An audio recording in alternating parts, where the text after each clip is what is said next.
الحمد لله وكفى وسلام على عباده الذين اصطفى أما بعد فأعوذ بالله من الشيطان الرجيم بسم الله الرحمن الرحيم إنما يريد الله ليذهب عنكم الرجس أهل البيت ويطهركم تطهيرا. وقال تعالى في القرآن المجيد والفرقان الحميد محمد رسول الله والذين معه أشداء على الكفار رحماء بينهم.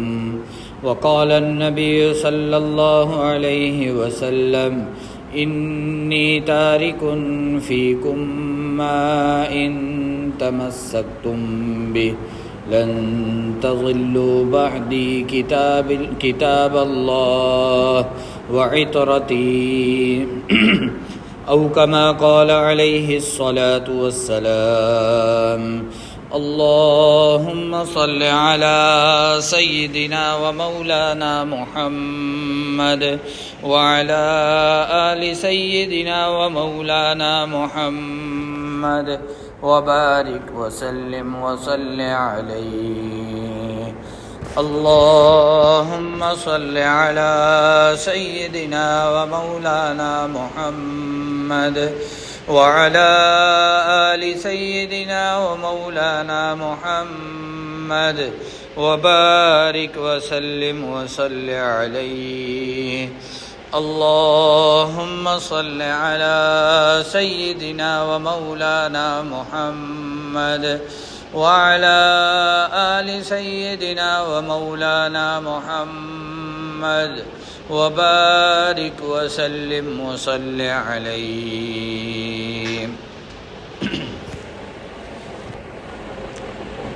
میرے محترم بزرگ بھائی دوستو، اللہ رب العزت ہمارے خالق و مالک ہیں. اللہ رب العزت اس کائنات کو بنانے والے ہیں،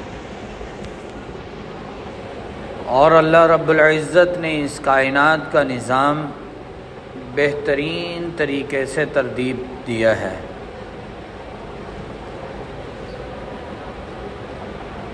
کسی کو چرند میں پیدا کیا، کسی کو درندوں میں پیدا کیا،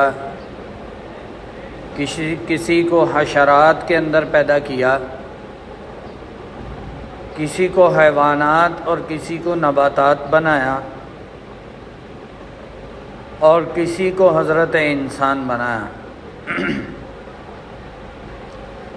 اللہ رب العزت کی خالقیت، مالکیت، چاہے وہ درندے ہوں، چاہے چرندے ہوں، چاہے وہ حیوانات ہوں، نباتات ہوں، یا انسانوں کی دنیا ہو، اللہ رب العزت کی خالقیت، اللہ رب العزت کی مالکیت وہاں پہ قائم ہے اور کامل ہے اور مکمل ہے، اکمل ہے. اللہ رب العزت اپنی مرضی اور منشا سے یہ سارا نظام ترتیب دیتے ہیں. اللہ رب العزت کو اس نظام کے بنانے کے اندر کسی مشیر کی، کسی فوج کی، کسی وزیر کی، کسی گورنر کی، کوئی سیکیورٹی ادارے کی، کسی کی بھی ضرورت نہیں ہے. اللہ رب العزت اپنی صفات کے اندر کامل ہیں، اکمل ہیں. جبکہ اللہ رب العزت کی بنائی ہوئی مخلوقات، وہ نباتات ہوں، حشرات ہوں، وہ جمادات ہوں، وہ درندے ہوں، وہ چرندے ہوں، وہ سب کے سب اپنی اوصاف کے اندر ناقص ہیں. اپنے معاملات کے اندر اللہ رب العزت کے محتاج ہے.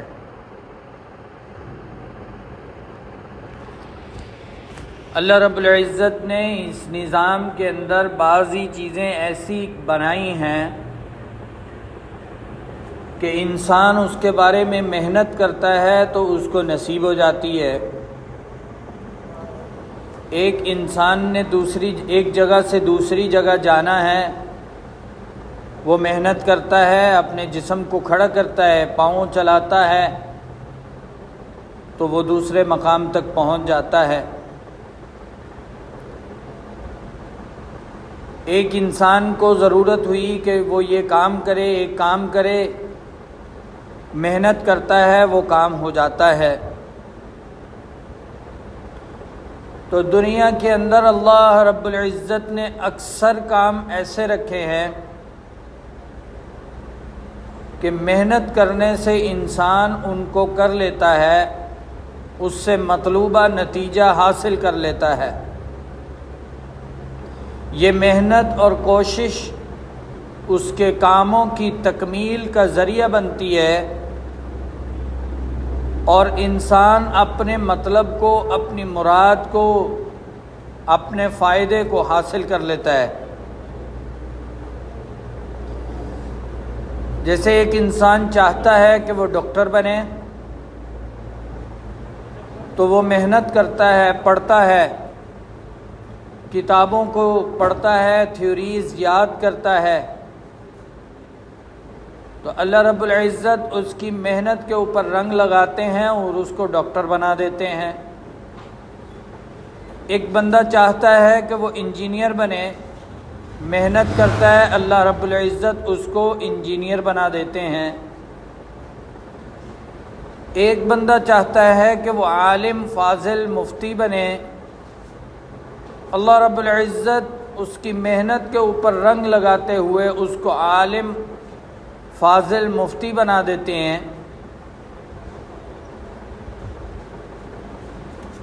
تو دنیا کے اندر اکثر افعال، اکثر اعمال ایسے ہیں کہ انسان محنت کرتا ہے تو اس کے مطلوبہ نتائج اس کو حاصل ہو جاتے ہیں۔ کچھ چیزیں اللہ رب العزت نے ایسی بنائی ہیں کہ وہ خاص اللہ رب العزت کی عطا کے علاوہ کسی کو نصیب نہیں ہوتی، نہ ہو سکتی ہیں، اگرچہ وہ کتنی بھی محنت کر لے۔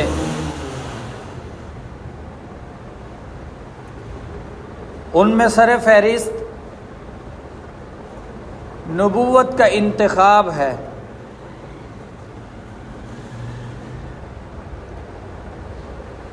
نبوت کس کو کہتے ہیں؟ نبوت اللہ رب العزت کے پیغام کو انسانیت تک پہنچانا، جو اللہ رب العزت کی طرف سے خاص ملے ہوں، اللہ رب العزت کی مرضی منشا کی لوگوں کو خبر دینا، اللہ کی خاص عطا سے، اس کو نبوت کہتے ہیں۔ اور یہ اللہ رب العزت کی خاص مرضی اور منشا سے نصیب ہوتی ہے۔ جس کو چاہتے ہیں اس کو نبی بناتے ہیں، جس کو چاہا اس کو نبی بنایا۔ بالآخر یہ سلسلہ اللہ رب العزت نے ہمارے پیارے محبوب، اپنے پیارے محبوب آقائے نامدار حضرت محمد مصطفیٰ احمد مجتبیٰ صلی اللہ تعالی علیہ وسلم کے اوپر یہ سلسلہ ختم کر دیا۔ اب دنیا کے اندر آپ علیہ الصلوۃ والسلام کے بعد کوئی نبی نہیں آئے گا۔ تو یہ وہ نبوت ان افعال میں سے ہے جو خاص اللہ رب العزت کی عطا سے حاصل ہوتی ہے۔ اگر کوئی بندہ چاہے کہ وہ نبی بن جائے، جتنی بھی محنت کرے وہ نبی نہیں بن سکتا۔ اسی کے بارے میں شاعر نے کہا، ای سعادت بزور بازو نیست، تانا بخشن خدائے بخشندہ، یہ سعادت بازو کی طاقت سے، جسمانی طاقت سے نصیب نہیں ہو سکتی، یہ جس کو اللہ بخشتے ہیں اس کو نصیب ہوتی ہے۔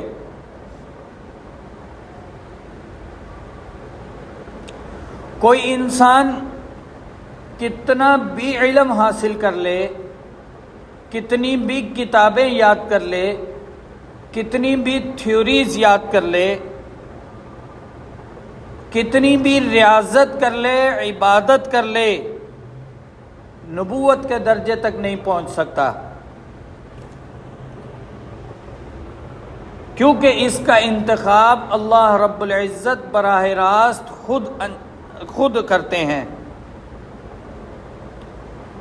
اور یہی چیز اللہ رب العزت قرآن پاک میں ارشاد فرماتے ہیں، اللہ یصطفی من الملائکہ رسلا ومن الناس، کہ اللہ رب العزت وحی لانے والے فرشتوں کا بھی انتخاب کرتے ہیں اور انسانوں میں سے اپنے نبی اور پیغمبر کا انتخاب بھی خود ہی کرتے ہیں۔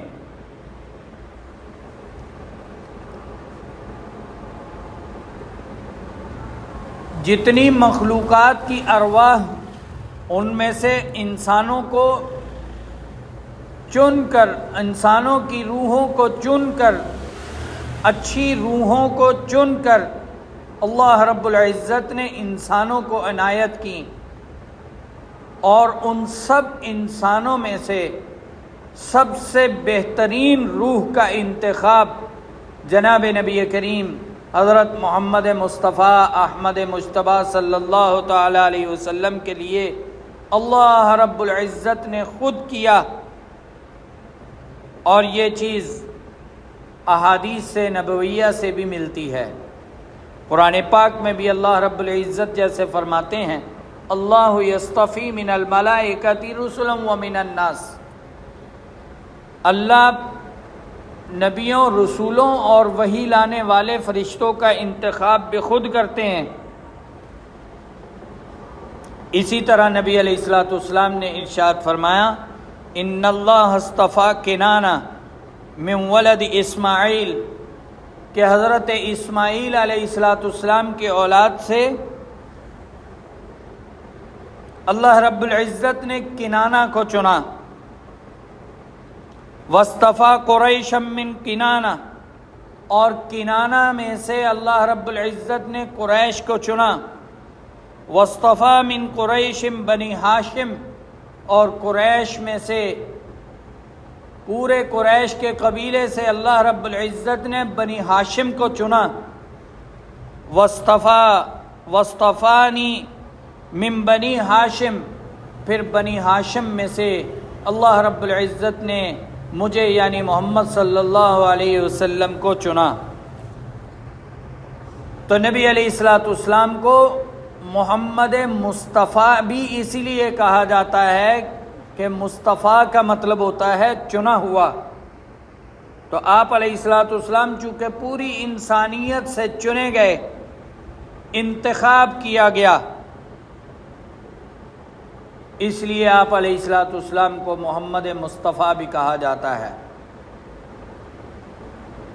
حضرت عبداللہ ابن مسعود رضی اللہ تعالیٰ عنہ سے روایت ہے، فرماتے ہیں، ان اللہ نظر فی قلوب العباد، اللہ رب العزت نے بندوں کے دلوں پر نظر ڈالی،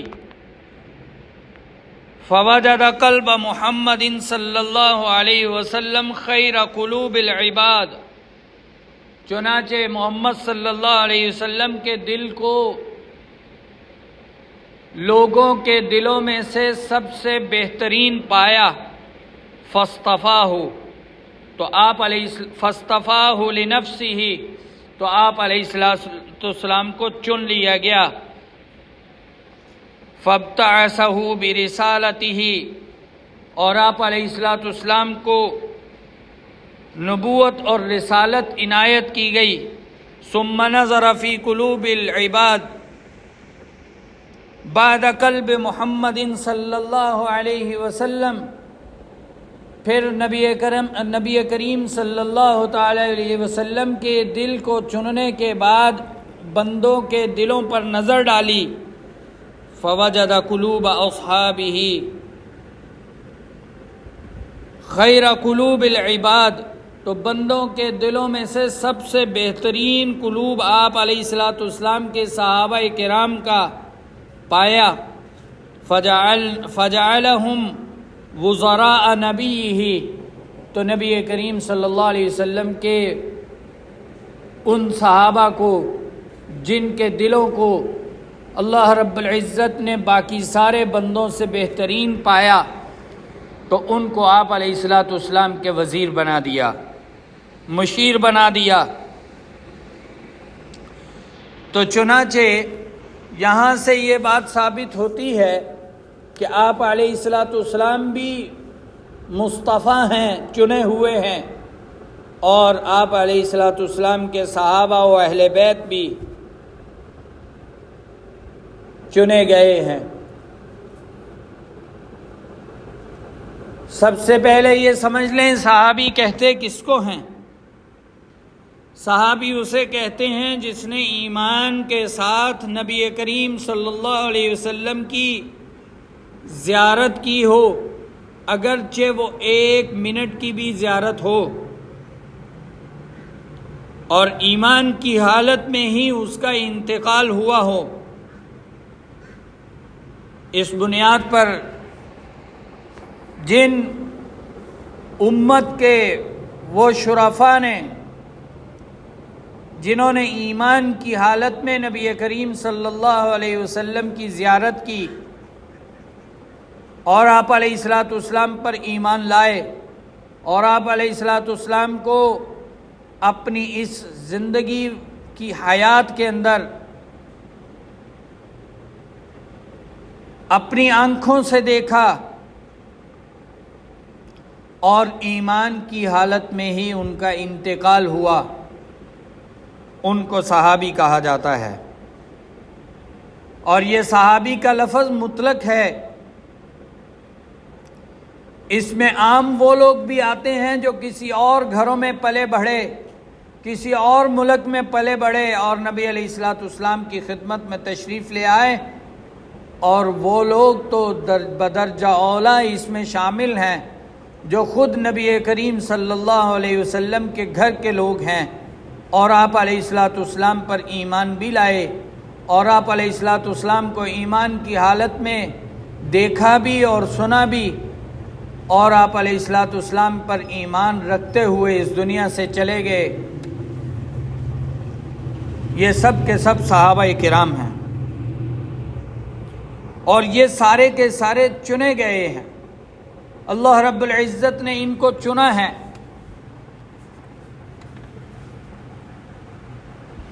اب اہل بیت صحابہ کرام کے اندر ذرا وضاحت کے ساتھ شمار کیے جاتے ہیں۔ اہل بیت کون ہیں، ان کا تعارف بھی سمجھ لینا چاہیے۔ عربی کے اندر بیت گھر کو کہتے ہیں، اہل والے کو کہتے ہیں، یعنی گھر والے، وہ افراد جو گھر والے۔ ہم کسی کو دعوت دیتے ہیں تو اس کے آگے لکھا ہوتا ہے فلاں حاجی صاحب بما اہل خانہ۔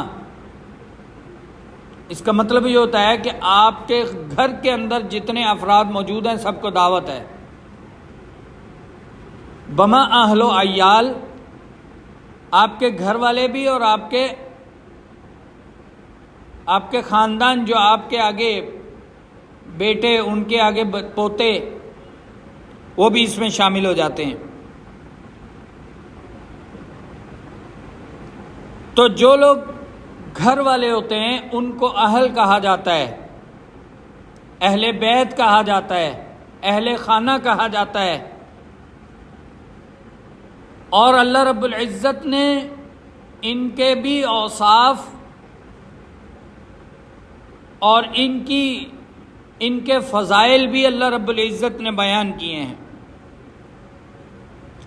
اب اہل بیت کے اندر کچھ لوگ اپنی ناسمجھی کی وجہ سے اپنے من پسند لوگ تو شامل کرتے ہیں، لیکن جو خاص گھر کے افراد ہیں ان کو نکال دیتے ہیں۔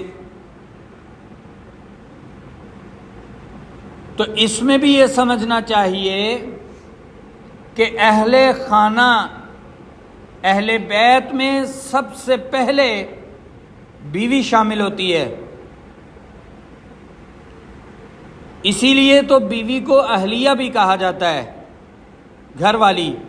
ہم پنجابی میں بھی کہتے ہیں گھر والی، اور اردو میں کہا جاتا ہے میری گھر والی ساتھ ہے، اور اچھی اردو کے اندر یہ بھی کہا جاتا ہے میری اہلیہ ساتھ ہیں، گھر والی ساتھ ہے۔ عربی کے اندر بھی یہ الفاظ استعمال ہوتے ہیں، اور قرآن پاک کے اندر بھی اہل سے مراد بیوی کو بھی لایا گیا ہے، جیسے سورہ ہود کے اندر حضرت ابراہیم علیہ السلام کو جب فرشتوں نے بیٹے کی خوشخبری دی تو ان کی اہلیہ حضرت سارہ رضی اللہ تعالی عنہ نے اس پر تعجب کا اظہار کیا کہ اس بڑھاپے میں ہمارے ہاں اولاد کہاں سے ہوگی؟ تو فرشتوں نے کہا، قالو، انہوں نے کہا، اتعجبین من امر اللہ، تم اللہ کے حکم میں تعجب کرتے ہو؟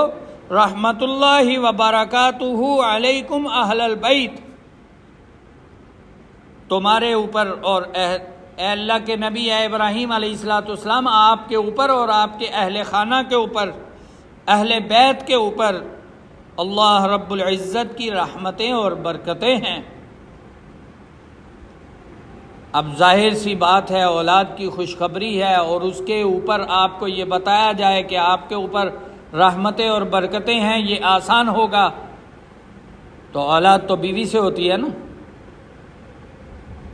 تو اس آیت سے پتہ لگتا ہے کہ اہل البیت سے مراد سب سے پہلے بیوی شامل ہوتی ہے۔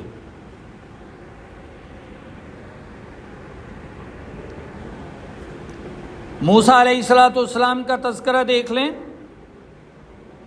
کہ موسیٰ علیہ السلام جب مدین سے واپس مصر کی طرف جا رہے تھے تو راستے میں ایک جگہ راستہ بھول گئے،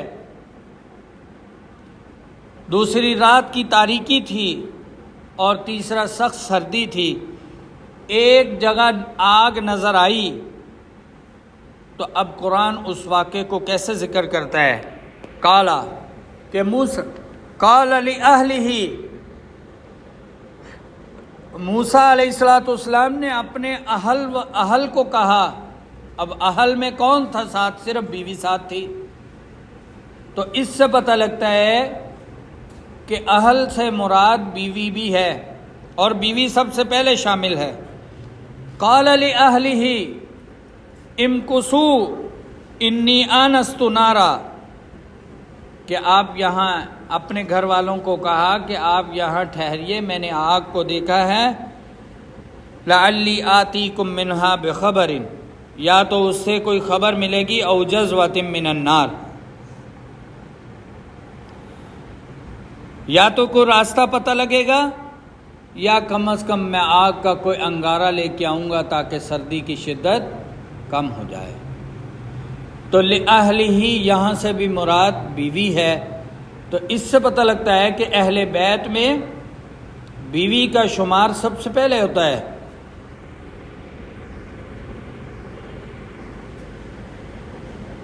اور یہ تو عام فہم بات ہے کہ جب گھر والے کہا جائے تو اس میں گھر والی تو سب سے پہلے ہوتی ہے۔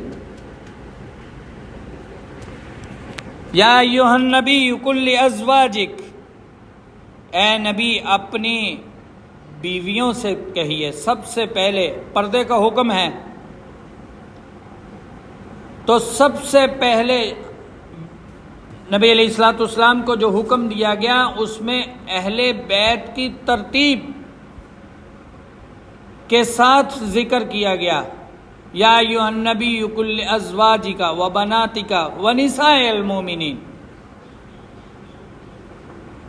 اے اللہ کے نبی جی اپنی بیویوں کو کہیے، وبناتک اپنی بیٹیوں کو کہیے۔ تو اللہ نے بھی سب سے پہلے بیوی کو شمار کیا، پھر بیٹیوں کو شمار کیا، پھر اہل بیت بھی چونکہ اللہ رب العزت کی خاص عطا سے ہیں اور چنے ہوئے ہیں، اور اہل بیت نبی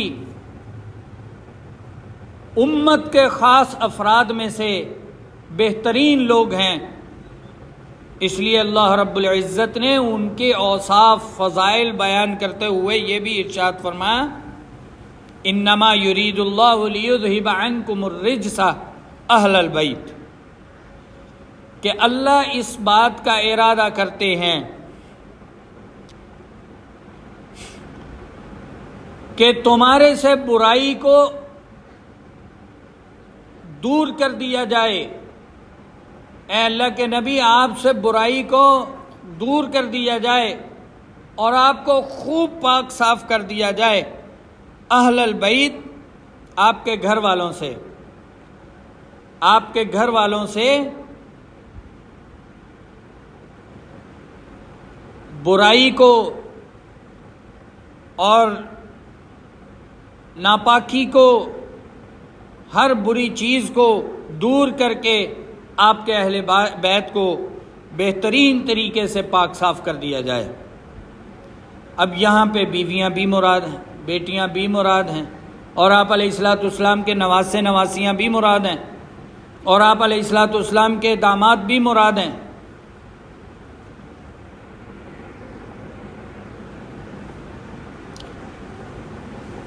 اب بیوی کا، اہل بیت میں بیوی کا شمار اس روایت سے بھی پتہ لگتا ہے کہ بخاری شریف کے اندر آتا ہے، آپ علیہ الصلوۃ والسلام حضرت عائشہ رضی اللہ تعالی عنہا کے حجرے میں تشریف لائے اور آپ علیہ الصلوۃ والسلام نے ارشاد فرمایا، السلام علیکم اہل البیت ورحمۃ اللہ، اور حضرت عائشہ رضی اللہ تعالی عنہا نے ارشاد آگے جواب دیا، وعلیکم السلام ورحمۃ اللہ وبرکاتہ۔ تو اب اہل بیت میں صرف حضرت عائشہ رضی اللہ تعالی عنہا اس حجرے میں موجود ہیں، اور نبی علیہ الصلوۃ والسلام ان کو اہل بیت کہہ رہے ہیں، السلام علیکم اہل البیت ورحمۃ اللہ۔ تو اس سے معلوم ہوتا ہے کہ بیویاں بھی اہل بیت میں شمار ہیں۔ ہم جو درود شریف پڑھتے ہیں، نماز کے اندر بھی پڑھتے ہیں، عام حالات میں بھی پڑھتے ہیں، اللہم صلی علی محمد وعلی آل محمد، تو اس میں بھی آپ علیہ الصلوۃ والسلام کا گھرانہ مراد ہے، کہ جس طرح آپ پر اللہ کی رحمتیں اتریں اسی طرح آپ کے گھر والوں پر بھی اتریں۔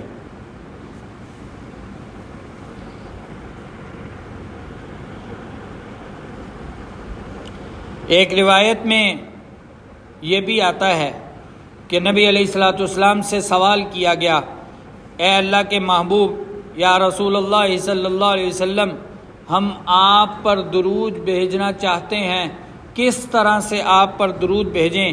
تو آپ علیہ الصلوۃ والسلام نے ارشاد فرمایا، آپ اس طرح سے کہو، اللہم صلی علی محمد وعلی ازواجہ وذریاتہ کما صلیت علی آل ابراہیم وبارک علی محمد وعلی ازواجہ وذریاتہ کما بارکت علی آل ابراہیم انک حمید مجید۔ اب اس میں بھی ازواج مطہرات کا تذکرہ ہے۔ ازواج مطہرات کتنی ہیں؟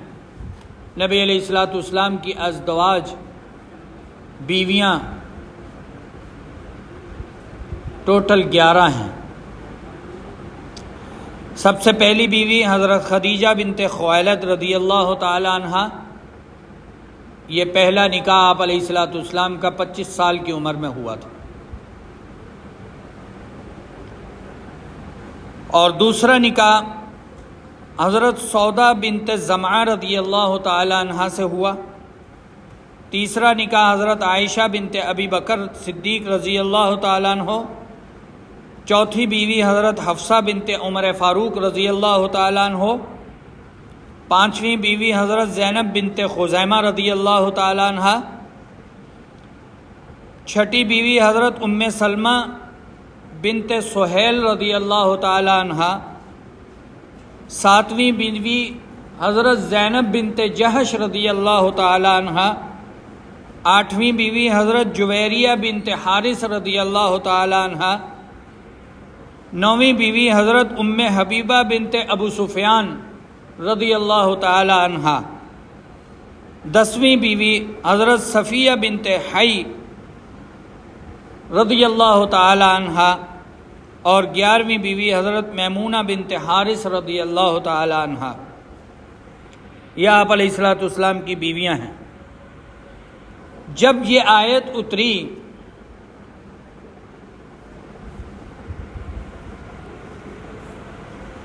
انما یرید اللہ لیذہب عنکم الرجس اہل البیت، کہ اللہ تعالیٰ اس بات کا ارادہ رکھتے ہیں کہ آپ کے اہل بیت سے ہر برائی کو دور کر دیا جائے،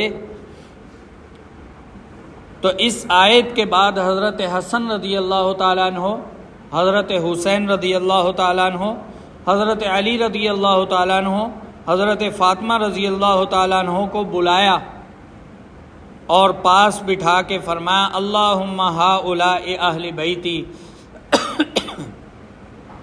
اے اللہ یہ بھی میرے اہل بیت ہیں۔ بس اس ایک روایت کو دیکھ کے ایک طبقہ ان 4-5 ہستیوں کو تو اہل بیت شمار کرتا ہے، جبکہ نبی کے باقی گھرانے کو سب کو دھتکار دیتا ہے۔ یہ اس کی ناسمجھی ہے، اس کی بے وقوفی ہے، جاہلانہ حرکت ہے، کیونکہ عام حالات کے اندر بھی نبی کے اہل بیت، انسان خود دیکھے کہ میرے اہل بیت کون سے ہیں تو اس کو سمجھ آ سکتی ہے کہ اہل بیت کون ہوتے ہیں، کون کون سے افراد اس میں شامل ہوتے ہیں، اور بیوی ان میں سب سے پہلے شامل ہوتی ہے۔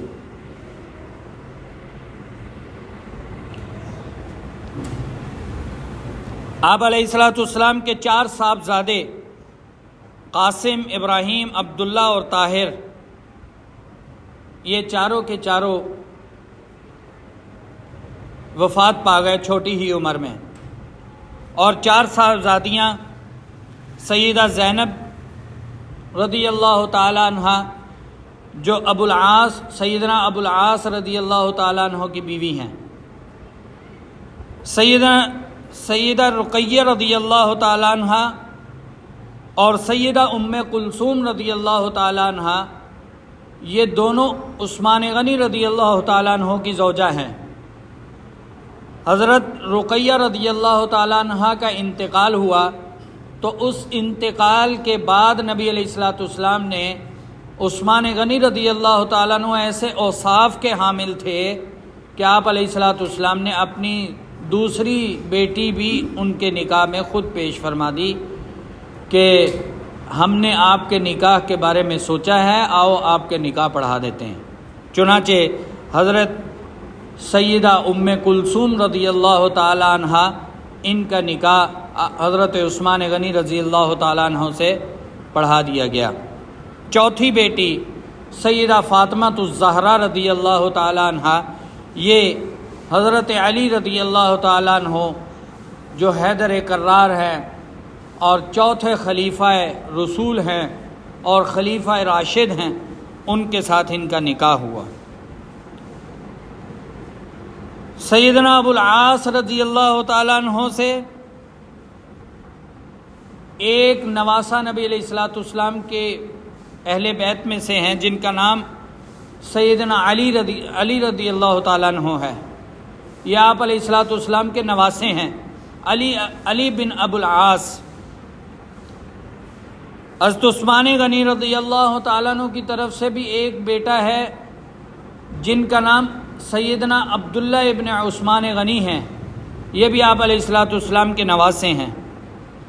حضرت علی رضی اللہ تعالیٰ عنہ کی فاطمہ الزہرا رضی اللہ تعالیٰ عنہ کے بطن سے آپ علیہ الصلوۃ والسلام کو 3 نواسے اللہ نے دیے، جن میں سب سے پہلے بڑے بیٹے کا نام سیدنا حسن رضی اللہ تعالیٰ عنہ ہے۔ دوسرے بیٹے کا نام سیدنا حسین رضی اللہ تعالیٰ عنہ ہیں، اور تیسرے بیٹے سیدنا محسن رضی اللہ تعالیٰ عنہ ہیں۔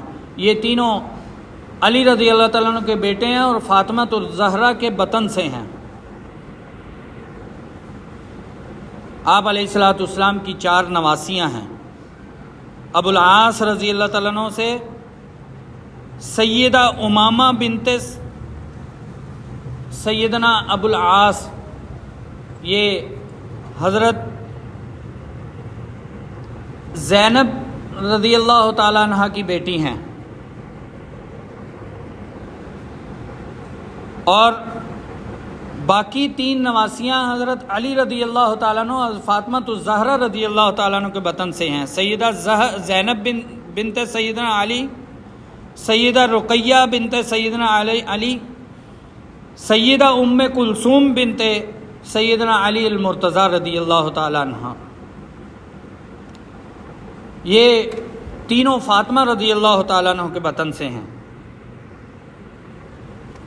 صحابہ اور اہل بیت، ان سب کے فضائل اوصاف اللہ رب العزت نے قرآن میں بیان کیے ہیں، اور جو اوصاف اہل بیت کے اللہ رب العزت نے قرآن میں بیان کیے وہی صحابہ کے بھی بیان کیے ہیں، اور جو اوصاف اور فضائل نبی کریم صلی اللہ علیہ وسلم نے اہل بیت کے بیان کیے وہی اوصاف احادیث میں آپ کو صحابہ کرام کے بھی ملیں گے۔ چنانچہ آپ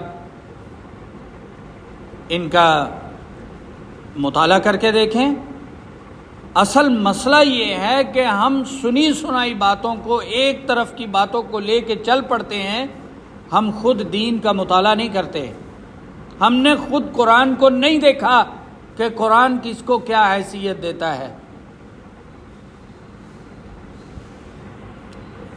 اہل بیت کے بارے میں اللہ رب العزت نے قرآن پاک میں ارشاد فرمایا، انما یرید اللہ لیذھب عنکم الرجس اہل البیت، کہ ہم آپ کے اہل بیت سے ہر برائی کو دور کرنا چاہتے ہیں۔ تو صحابہ کرام کے بارے میں بھی اسی طرح کے الفاظ ہیں، اذ یغشیکم الناس امنۃ منہ وینزل علیکم من السماء ماء لیطہرکم بہ وَيُذْهِبَ عَنْكُمْ رِجْزَ الشَّيْطَانِ وَلِيَرْبِطَ عَلَىٰ قُلُوبِكُمْ وَيُثَبِّتَ بِهِ الْأَقْدَامِ۔ یاد کرو جب اللہ نے تمہاری تسکین کے لیے تمہارے اوپر اونگ کو طاری کیا اور تم پر آسمان کے پانی کو برسایا اور اس کے ذریعے سے تمہیں پاک کر دیا تاکہ تم شیطان کی نجاست سے دور ہو جاؤ۔ صحابہ کرام کے بارے میں بھی اللہ رب العزت یہی فضائل بیان کرتے ہیں کہ اللہ نے ان کو بھی برائی سے، شیطان کی نجاستوں سے پاک کر دیا اور تمہارے دل کو مضبوط کرے اور اس سے تمہارے اللہ رب العزت قدم جما دے۔ اور ایک جگہ تو اللہ رب العزت نے ارشاد فرمایا، وَلَكِنَّ اللَّهَ حَبَّبَ إِلَيْكُمُ الْإِيمَانَ وَزَيَّنَهُ فِي قُلُوبِكُمْ وَكَرَّهَ إِلَيْكُمُ الْكُفْرَ وَالْفُسُوقَ وَالْعِصْيَانَ۔ اے میرے نبی کے صحابہ،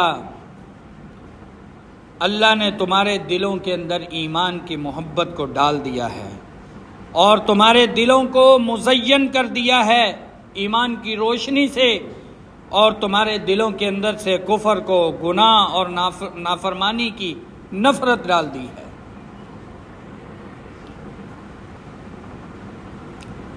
نبی علیہ الصلوۃ والسلام اہل بیت کے بارے میں فرماتے ہیں کہ تم اللہ سے ڈرو۔ چنانچہ نبی علیہ الصلوۃ والسلام کے الفاظ مبارک ہیں، اذکرکم اللہ فی اہل بیتی، اذکرکم اللہ فی اہل بیتی، اذکرکم اللہ فی اہل بیتی، میں تمہیں اپنے گھر کے افراد کے بارے میں اللہ سے ڈراتا ہوں، میں تمہیں اپنے گھر کے افراد کے بارے میں اللہ سے ڈراتا ہوں، میں تمہیں اپنے گھر کے افراد کے بارے میں اللہ سے ڈراتا ہوں۔ اسی طرح صحابہ کرام کے بارے میں بھی اللہ کے محبوب نے یہی اسی ٹاپک کو اس طرح سے ارشاد فرمایا، اللہ اللہ فی اصحابی لا تتخذوہم من بعدی غرضا، میرے صحابہ کے بارے میں اللہ سے ڈرتے رہنا، میرے بعد ان کو تنقید کا نشانہ نہ بنانا۔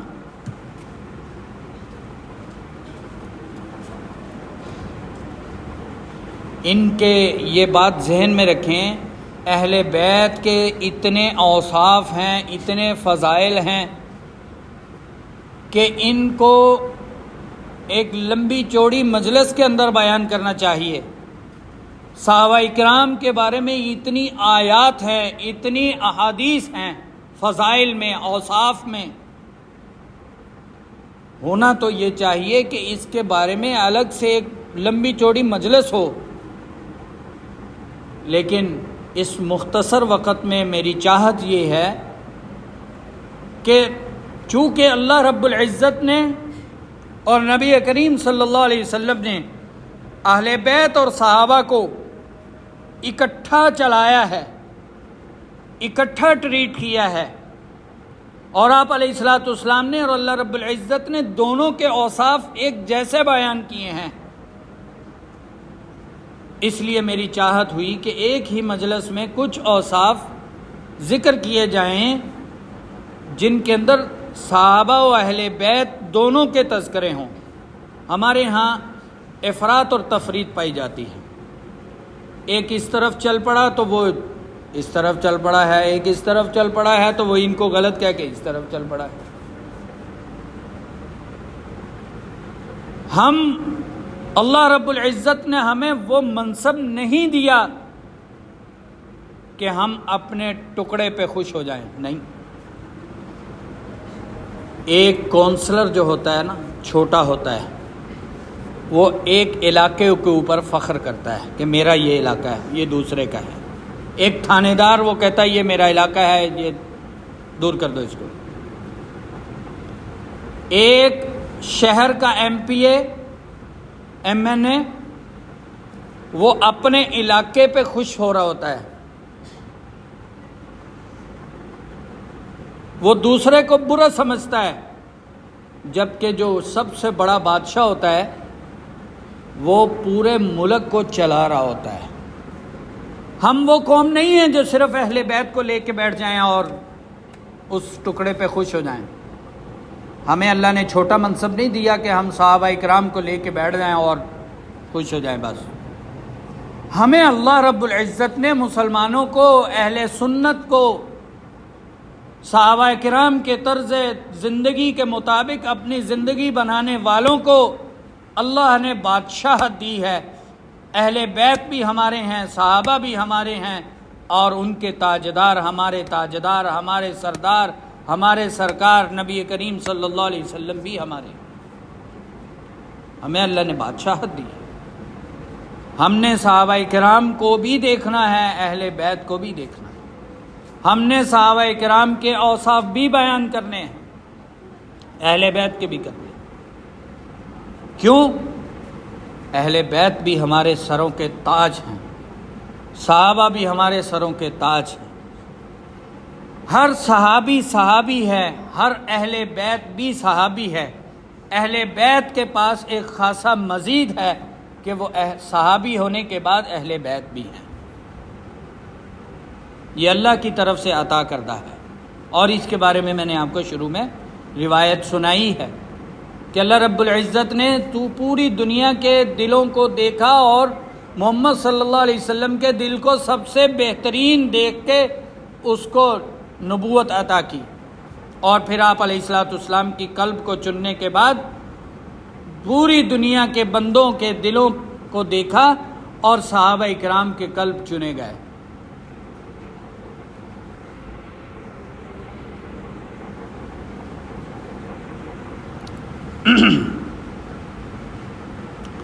چنانچہ عبداللہ ابن عباس رضی اللہ تعالیٰ عنہ فرماتے ہیں، قال رسول اللہ صلی اللہ علیہ وسلم احبونی بحب اللہ واحبوا اہل بیتی بحبی، کہ اللہ کی محبت کی خاطر مجھ سے محبت کرو اور میری محبت کی خاطر میری اہل بیت سے محبت کرو۔ جب بھی اہل بیت بولا جائے نا تو ہمارا دل چھوٹا نہیں ہونا چاہیے، ہمارے دماغ کا علم کمزور نہیں ہونا چاہیے۔ میں پہلے تشریح بیان کر چکا کہ اہل بیت کے اندر کون آتے ہیں۔ کیوں جی آپ بتائیں، گھر والوں کے اندر گھر والی آتی ہے نا؟ گھر والے جب بولا جائے میرے ساتھ میرے گھر والے ہیں تو اس میں کون شمار ہوتا ہے؟ سب سے پہلے گھر والی آتی ہے نا۔ تو اہل بیت میں سب سے پہلے کون شمار ہے؟ بیویاں شمار ہیں، بیٹیاں بھی شمار ہیں، بیٹے بھی شمار ہیں، نواسے بھی شمار ہیں، نواسیاں بھی شمار ہیں، پوتے پوتیاں بھی شمار ہوتے ہیں جن کے پوتے پوتیاں ہوتے ہیں۔ تو یہ سارے وہ صحابہ جو اہل بیت تھے، چاہے وہ ازواج مطہرات تھیں، چاہے وہ بیٹے تھے، چاہے حضرت علی رضی اللہ تعالیٰ عنہ کے حسن حسین کے ساتھ تیسرے بیٹے حضرت محسن رضی اللہ تعالیٰ عنہ، جن کا تذکرہ ہی نہیں کیا جاتا۔ عام حالات میں کسی کو پتہ ہی نہیں ہے کہ حضرت فاطمہ الزہرا رضی اللہ تعالیٰ عنہ کا ایک بیٹا حضرت حسن و حسین کا ایک بھائی محسن اور بھی تھا، ہم پتہ ہی نہیں ہے۔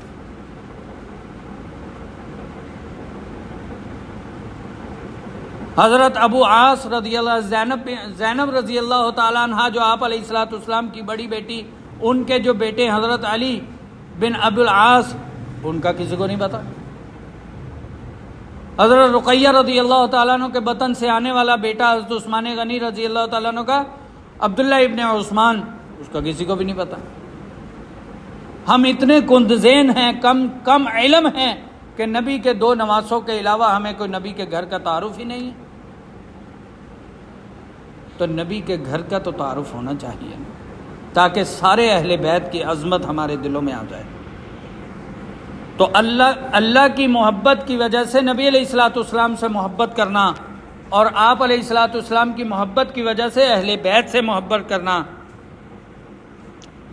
اور اسی طرح آپ علیہ الصلوۃ والسلام نے، ترمذی کے اندر روایت مذکور ہے، آپ علیہ الصلوۃ والسلام نے ارشاد فرمایا فمن احبہم فبحبی احبہم ومن ابغضہم فببغضی ابغضہم، جس نے میرے صحابہ سے محبت کی اس نے میرے سے محبت کی، اور جس نے میرے صحابہ سے بغض رکھا اس نے میرے سے بغض رکھا۔ تو میرے محترم دوستو، قرآن اور حدیث کے اندر اہل بیت عظام اور صحابہ کرام کے اوصاف ایک جیسے ہیں۔ اللہ رب العزت کے ہاں ان کے درجات بہت اونچے ہیں۔ صحابہ کرام کے بھی اوصاف فضائل کو سمجھنا چاہیے، ان کی اہمیت کو دل میں بٹھانا چاہیے۔ اہل بیت کی محبت اور اوصاف اور عظمت، عقیدت بھی اپنے دل اور دماغ کے اندر بسانی چاہیے۔ اللہ رب العزت نبی علیہ الصلوۃ والسلام اپنی محبت کے ساتھ نبی علیہ الصلوۃ والسلام کی محبت بھی ہمیں نصیب فرمائیں، اور نبی علیہ الصلوۃ والسلام کی محبت کی برکت سے آپ علیہ الصلوۃ والسلام کی اہل بیت کی محبت اور صحابہ کرام کی محبت بھی ہمیں نصیب فرمائیں۔ وآخر دعوانا ان الحمد للہ رب العالمین۔